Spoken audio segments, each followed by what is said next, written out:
بسم اللہ الرحمن الرحیم۔ السلام علیکم، آپ دیکھ رہے ہیں الف نیوز اور میں ہوں آپ کے ساتھ ماجد علی۔ شامل کرتے ہیں پاکستان اور دنیا بھر سے بریکنگ نیوز ہیڈ لائنز۔ فلسطین کی مزاحمتی تنظیم حماس نے اسرائیلی یرغمالیوں کی رہائی کے لیے مذاکرات کی امریکی تجویز پر اتفاق کر لیا۔ غیر ملکی میڈیا کی رپورٹ کے مطابق حماس نے اسرائیلی فوجیوں سمیت دیگر قیدیوں کی رہائی کے لیے بات چیت شروع کرنے کی امریکی تجویز قبول کر لی ہے۔ حماس کے ذرائع کی جانب سے بتایا گیا ہے کہ اس تجویز پر غزہ جنگ کو ختم کرنے کے معاہدے کے پہلے مرحلے کے 16 دن بعد اتفاق کیا گیا ہے۔ ذرائع نے نام ظاہر نہ کرنے کی شرط پر بتایا ہے کہ حماس اپنے اس مطالبے سے پیچھے ہٹ گیا ہے اور اسرائیل معاہدے پر دستخط کرنے سے پہلے مستقل جنگ بندی کا عہد کرے گا اور فلسطینی مزاحمتی تنظیم اس بات کی اجازت دے گی کہ 6 ہفتے کے پہلے مرحلے کے دوران ہونے والے مذاکرات کو آگے بڑھایا جائے۔ ادھر مصری میڈیا کی جانب سے بتایا گیا ہے کہ مصر غزہ جنگ بندی مذاکرات کے لیے اسرائیل اور امریکہ کی میزبانی کرے گا، جبکہ مصر حماس کے ساتھ جنگ بندی اور یرغمالیوں کے بدلے قیدیوں کے تبادلے پر بھی بات چیت کر رہا ہے۔ دوسری جانب غیر ملکی خبرسا ایجنسی کا کہنا تھا کہ امریکی CIA کے سربراہ اگلے ہفتے قطر کا اہم دورہ کریں گے، جبکہ اسرائیلی مذاکرات کار بھی آئندہ چند روز میں دوبارہ قطر کا دورہ کرنے والے ہیں۔ خبر کے اگلے حصے میں بات کرتے ہیں اسرائیل کی غزہ میں اسکول پر بمباری، 16 فلسطینی شہید۔ اسرائیل نے مرکزی غزہ میں النصیرت اسکول پر بمباری کر کے 16 فلسطینیوں کو شہید کر دیا، جہاں بے گھر افراد پناہ لیے ہوئے تھے۔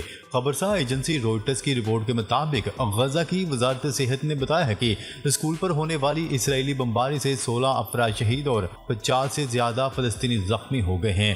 غزہ اسکول ایمرجنسی سروس کے ترجمان محمود باسل کا کہنا تھا کہ اس شہر کی شہداء کی تعداد میں اضافہ ہو سکتا ہے کیونکہ زخمیوں میں سے کئی افراد کی حالت انتہائی تشویشناک ہے۔ ان کا کہنا تھا کہ اسکول پر حملے کا مطلب یہ ہے کہ غزہ میں ان شہریوں کے لیے کوئی جگہ محفوظ نہیں جو اپنے گھر باہر چھوڑ کر پناہ کی تلاش میں ہیں۔ ڈاکٹروں کے مطابق اسرائیل نے اس سے قبل بھی النصیرت کیمپ میں قائم ایک گھر پر بمباری کر کے 10 افراد کو شہید کر دیا تھا اور کئی زخمی ہو گئے تھے۔ وزارت صحت نے شہداء کے حوالے سے روزانہ کی بنیاد پر جاری ہونے والے اعداد و شمار سے آگاہ کرتے ہوئے بتایا کہ اسرائیلی فوج نے گزشتہ 24 گھنٹوں کے دوران 29 فلسطینیوں کو شہید اور 100 افراد کو زخمی کر دیا۔ خبر کے اگلے حصے میں بات کرتے ہیں سعودی شاہ سلمان اور ولی عہد کی نومنتخب ایرانی صدر کو انتخابات جیتنے پر مبارکباد۔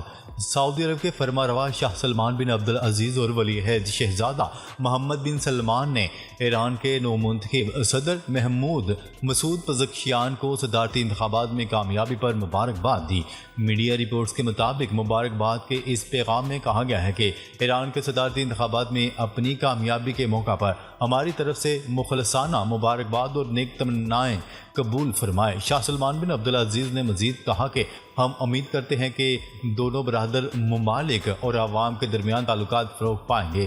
ہمارے باہمی روابط اور مشاورت سے اور تعلقات علاقائی اور بین الاقوامی امن اور سلامتی کو بڑھانے میں مدد ملے گی۔ مبارکباد کے اس پیغام میں شاہ سلمان بن عبدالعزیز کی طرف سے کہا گیا ہے کہ ہم آپ کی اچھی صحت، خوشی اور اسلامی جمہوریہ ایران کے برادرانہ عوام کی مزید ترقی و خوشحالی کے لیے پر امید ہیں۔ ولی عہد شہزادہ محمد بن سلمان نے الگ سے اپنے مبارکباد کے پیغام میں کہا کہ آپ کے ملک اور برادر عوام کی کامیابی، مزید ترقی اور خوشحالی و کامیابی کے لیے نیک خواہشات رکھتے ہیں۔ اپنی اس کامیابی پر مبارکباد قبول فرمائے۔ سعودی فرمانروا کی طرف سے مبارکباد کے لیے بھیجے گئے پیغام میں کہا گیا ہے کہ توقع ہے کہ آپ کے زیر قیادت دونوں ممالک باہم متحد رہتے ہوئے مشترکہ مفادات کے لیے آگے بڑھیں گے۔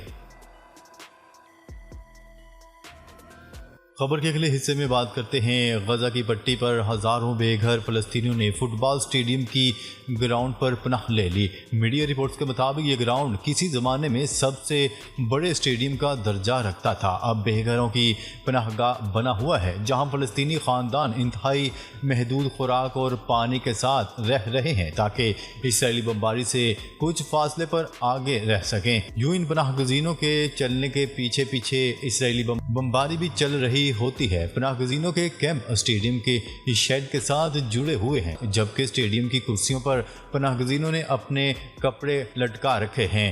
ہر طرف دھول زدہ ماحول اور خشکی ہے۔ وہ بینچ جن پر کھلاڑی فارغ اوقات میں بیٹھتے ہیں، ان کے نیچے بھی لوگوں نے پناہ لے رکھی ہے۔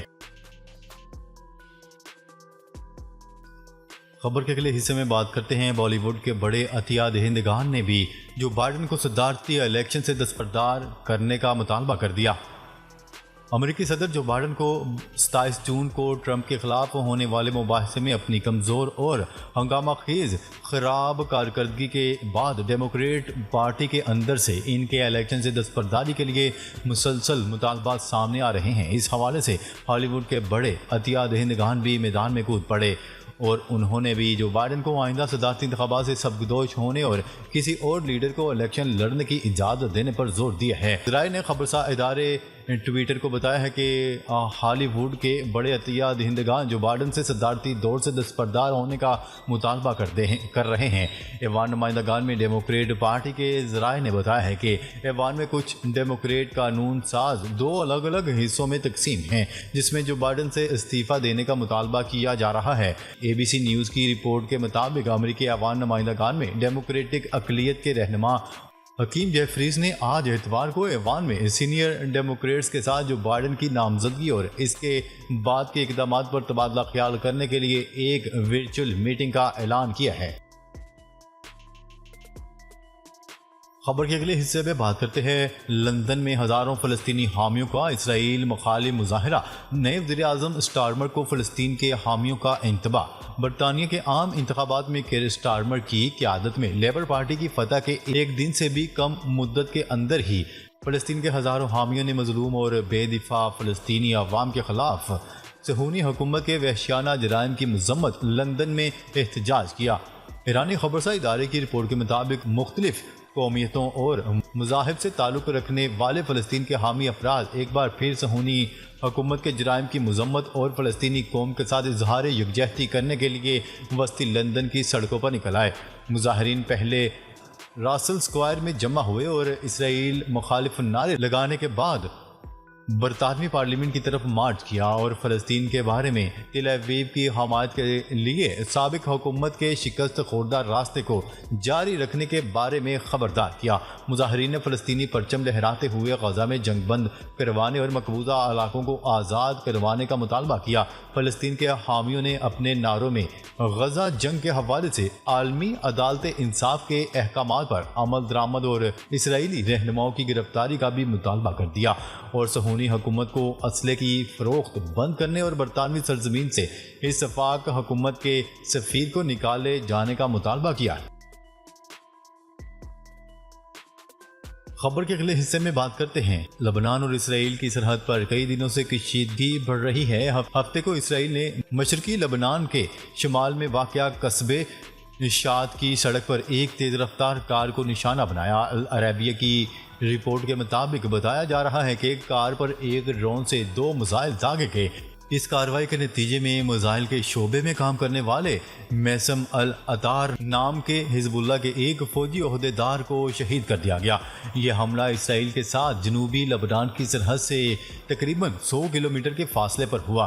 واضح ہے کہ غزہ کی پٹی میں 7 اکتوبر کو اسرائیل اور حماس کے درمیان جنگ شروع ہونے کے بعد سے حزب اللہ اور اسرائیل کے درمیان تقریباً روزانہ کی بنیاد پر بمباری کا تبادلہ ہوتا رہا ہے۔ اسرائیلی حملوں میں اب تک لبنان میں کم از کم 497 افراد جاں بحق ہو چکے ہیں۔ اسرائیل میں 16 فوجیوں سمیت 27 افراد ہلاک ہوئے ہیں۔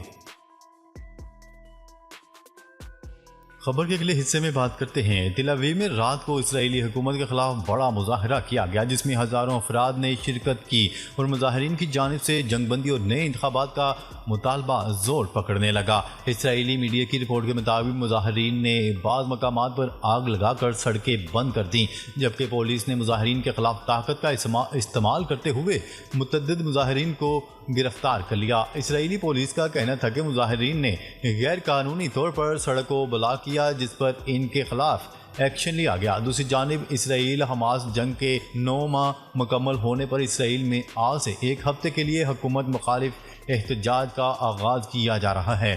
حکومت مخالف رہنما اور جماعتیں ایک ہفتے تک مسلسل چلنے والے ان مظاہروں میں غزہ میں جنگ بندی معاہدے، اسرائیلی مغویوں کی واپسی اور نیتن یاہو حکومت کے استعفے سمیت نئے انتخابات کا مطالبہ کریں گے۔ ناظرین، اب تک کے لیے اتنا ہی۔ مزید خبریں لے کر بہت جلد آپ کی خدمت میں حاضر ہوں گے۔ تب تک کے لیے اپنا خیال رکھیے گا۔ اللہ نگہبان۔